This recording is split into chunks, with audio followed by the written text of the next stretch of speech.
In this video, I'm going to show how you can create a symbol with text, and I'm going to take that from a image that I've emailed myself. Now to begin with, we can see what these images look like, and I've created one for KaeferV. So we can actually see this image. If we zoom in on it, we have text fields, and we can type in our values and tab between fields, etc. Now, how do we create those? So essentially what I'm going to do is I'm going to start with an image. And what I've done is I've emailed some images to myself. And so if I email a set of images and I press and hold, what I'll get eventually is I'll get a menu that allows me to save those. If I save these images, it'll appear in the camera roll, and then I can use them within GraphPad. Now in this case, I've done this a couple times, and so I'm not going to save them again. But if I go into GraphPad and I go into the camera roll, we'll see the images that I saved, and I'm going to grab one and put it on the drawing.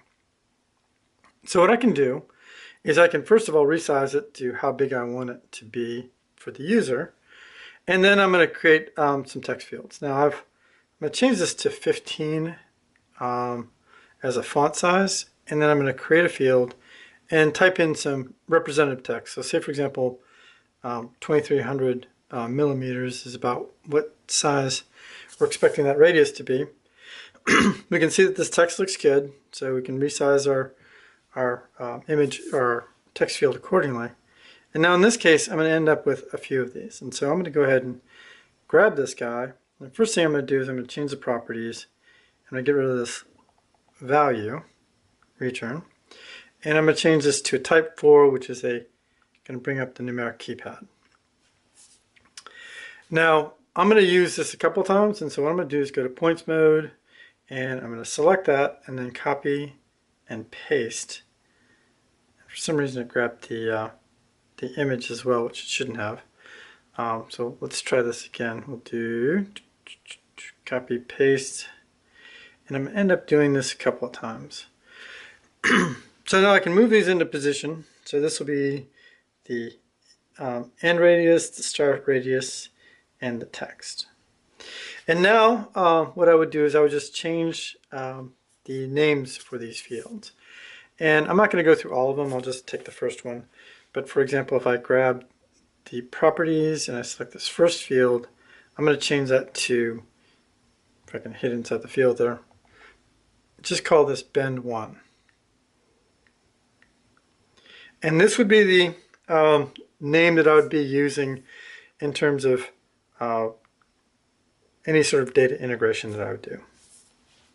I'll go ahead and add another one in here. Sorry, I'm going to say this is going to be the start radius.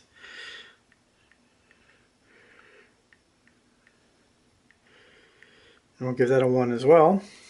Return. And so I can see how that's going to work.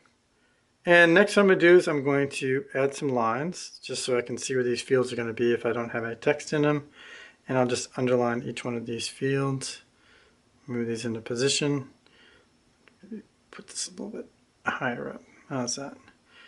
And then we'll do this one here. Oops, we got an extra line in there somehow. How'd that get there? All right, let's try this again.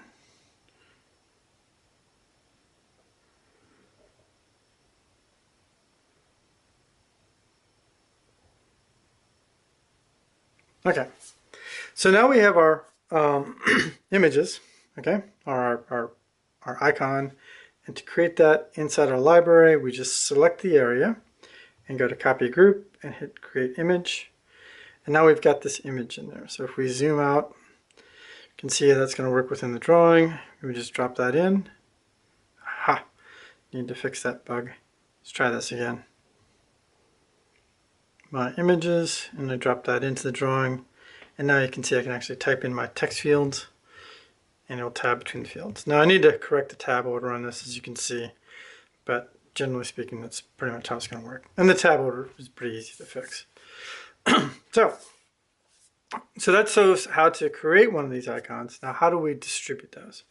So if we go into our settings and we scroll down, we'll notice there's a create setup button. And what I can do by hitting that is I can now select the documents that I want to work with. I would have to put in a settings name, so we'll call this KaeferV2, where's the V2, and I would select the libraries. Now you can copy entities between libraries, so we could take all these entities and we could copy them over into a common one.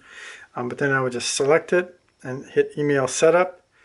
And now I'm going to get an email, and I'll just populate who I'm going to send this to.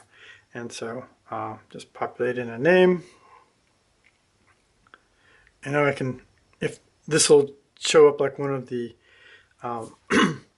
libraries that I've already sent, and they'd be able to load it inside of GraphPad.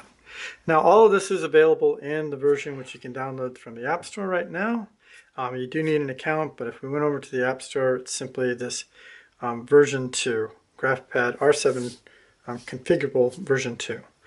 And that's pretty much all you need to do. You would have to set up an account. I think Patrick already has one. And then you could actually work with your colleagues.